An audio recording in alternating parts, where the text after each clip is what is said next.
আমি একটা ভিডিও না, কন্টিনিউ আমি ভিডিও দেখতাম। আসলে এবার কত মাস থেকে দেখতেছেন?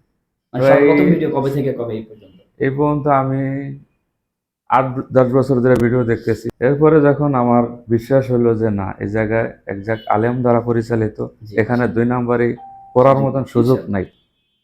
যেহেতু কোরআন, সত্য। যার সত্য, যার সিনার ভিতরে কোরআন আছে, হ্যাঁ কোনোদিন মিছা কথা বলতে পারে না। আল্লাহ সাহায্য করে।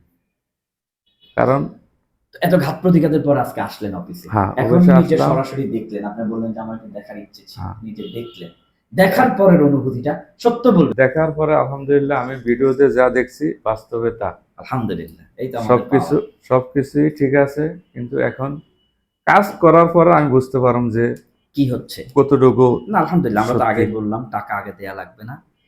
তো আমরা ভিডিওটি শেষ প্রান্তে এসে পৌঁছায়েছি। দেখতে, দেখতে সময় ফুরিয়ে যাবে। আমরা সময় নিয়েই কথা বলেছিলাম। আজ ভাইজান তার সন্তানদের জীবন পরিচালনার জন্যই আমাদের হাবিব ট্রাভেলসে এসেছেন। এই বয়সটা থেকে শুরু হয় রেস্টের টাইম।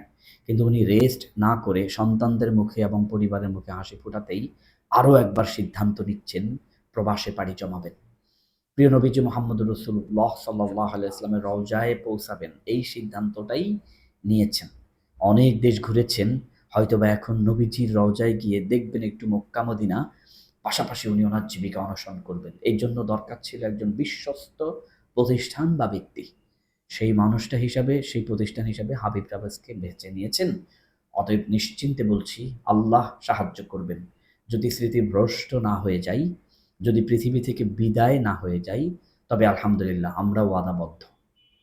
আমরা ওনার দায়িত্ব আল্লাহর পক্ষ থেকে নিচ্ছি এবং আমি না থাকলেও এই প্রতিষ্ঠান চলবে।